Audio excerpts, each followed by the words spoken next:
Hello friends. So continuing our presentations for the GI cases, um, let's talk a bit about Crohn's disease. So we already talked about the ulcerative colitis. It's also an inflammatory bowel disease. And so let's begin our presentation.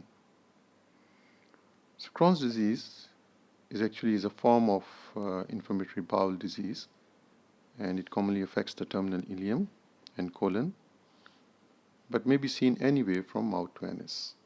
So this is different from ulcerative colitis, which is mainly involves the colon.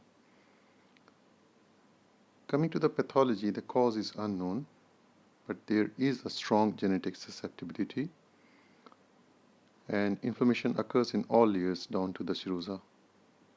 So this is why the patients with Crohn's, they are prone to strictures, fistulas, and adhesions, as compared to the patient with ulcerative colitis. And ulcerative colitis is usually just a superficial inflammation.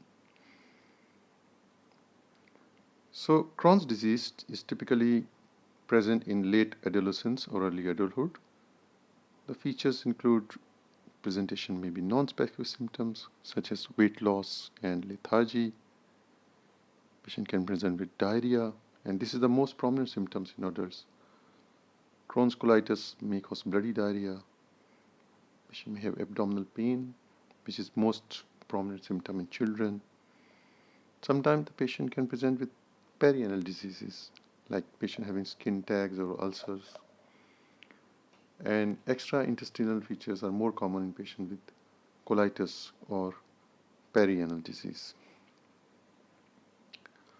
Let's talk a bit about the investigations. So will be raised inflammatory markers, increase fecal calprotectin, and this is quite specific actually, because if the patient has presented with you bloody diarrhea and you want to rule out inflammatory bowel disease, so it is quite specific. If you found increased fecal calprotectin, patient, we have to do the full blood count to see whether the patient has anemia, and there may be some maybe low vitamin B12 and vitamin D level as well. Let's talk a bit about the extra-intestinal manifestations, and as already I discussed in my presentation for the ulcerative colitis, there are some which are extra-intestinal manifestations which are related to disease activity, and some of which are unrelated to disease activity. So arthritis, when it is related to disease activity, it is usually post-articular and asymmetric.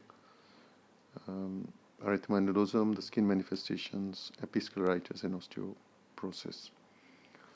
So arthritis is actually common in both Crohn's disease and ulcerative colitis. However, episcleritis is more common in Crohn's disease. What about the extra-intestinal manifestations which are unrelated to disease activity? So we have arthritis, and if it is unrelated to disease activity, this arthritis is normally polyarticular and symmetric. Eye manifestation includes uveitis, pyoderma gangrenosum, clubbing, and primary sclerosing cholangitis. But remember that primary sclerosing cholangitis is much more common in ulcerative colitis, and uveitis is also more common in ulcerative colitis. So this is a brief summary about the extra-intestinal manifestations of inflammatory bowel disease. So moving on, as I talk a bit about the investigations. In the blood, remember that CRP, it correlates well with disease activity. Obviously, we have to do endoscopy, and colonoscopy is the investigation of choice.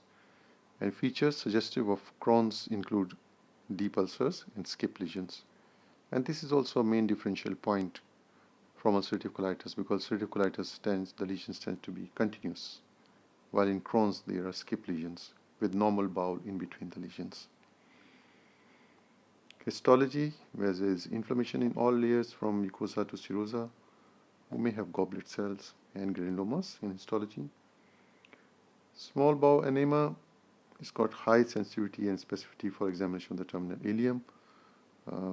There may be strictures called sometimes called Cantor's string sign, proximal bowel dilation, rose thorn ulcers, or fistulae. So here, for the diagnosis of the Crohn's disease, small bowel anemia plays a significant role.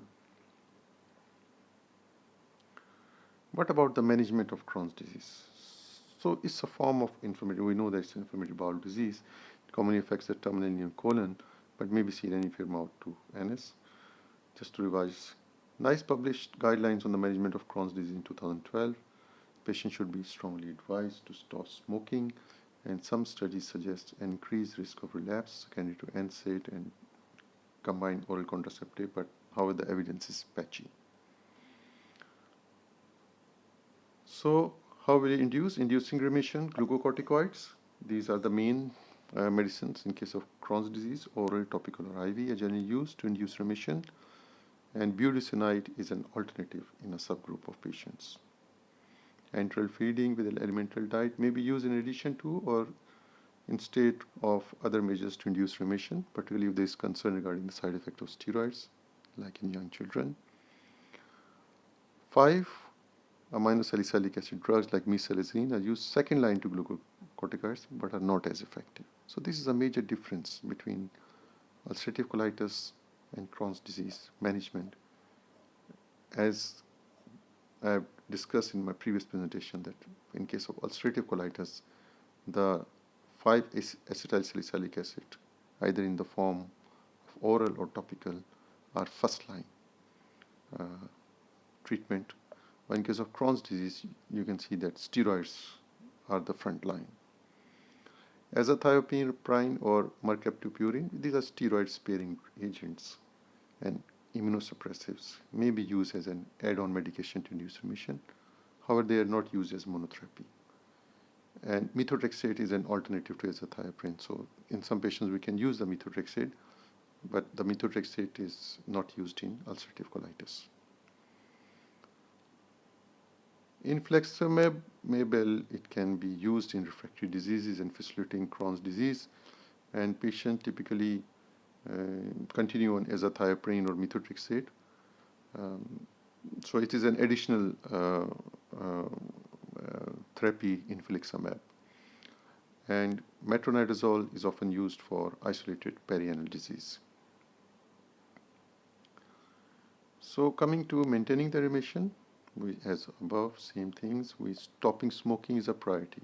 Remember, smoking makes Crohn worse, but may help with ulcerative colitis. Azathioprine or mercaptopurine is used first line to maintain remission. However, remember that TMPT activity should be assessed before starting methotrexate. Before starting the azathioprine, and methotrexate is used second line. 5 aminosalicylic acid drugs, well, they may be considered. Patient has had previous surgery, and in terms of surgery, around 80% of the patient with Crohn's disease will eventually have surgery. So I'll go into a bit more details about which patients will require surgery. Surgery do have a significant part in the management of Crohn's disease. So let's talk about surgical interventions in Crohn's disease. So we know from a discussion that the disease pattern in Crohn's is structuring terminal ileal disease, and this often culminates in a ileocecal resection. So this is the one procedure which is done. Other procedures performed include segmental small bowel resection and stricturoplasty. Colonic involvement in patients with Crohn's disease is not common, and where found, distribution is often segmental. However, remember that despite this distribution, segmental resection of the colon in patients with Crohn's disease are generally not advocated because the recurrence rate in the remaining colon is extremely high. So the standard option of colonic surgery in Crohn's patients are generally subtotal colectomy, pan-proctocolectomy, and staged subtotal colectomy and protectomy.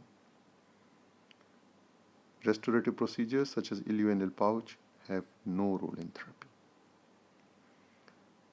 So summarizing this, in Crohn's disease, if it involves the colon, segmental resection is not an option actually.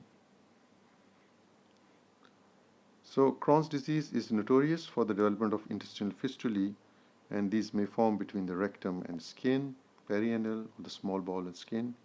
Fistulation between loops of bowel may also occur, and they result in bacterial growth and malabsorption. Management of enterocutaneous fistulae involves controlling sepsis, optimizing nutrition, imaging the disease, and planning definitive surgical management. Most of the surgeries in Crohn's disease we have to do because of these fistulas actually. So moving on, let's talk about the complications of Crohn's disease.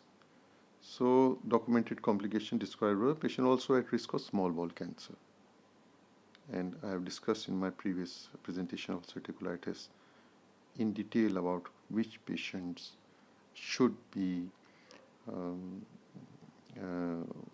put on surveillance. We have to do surveillance colonoscopy to rule out the colorectal cancer and how frequent it should be done. Colorectal cancer, standard incidence ratio is equal to, that is less than the risk associated with ulcerative colitis. So although it is common, but however it is less in comparison of ulcerative colitis, and we may have osteoporosis. Thank you very much, guys. Hope this will give you some idea about the Crohn's disease, and I will see you again continuing my GI presentations. So goodbye till my next presentation. Thank you.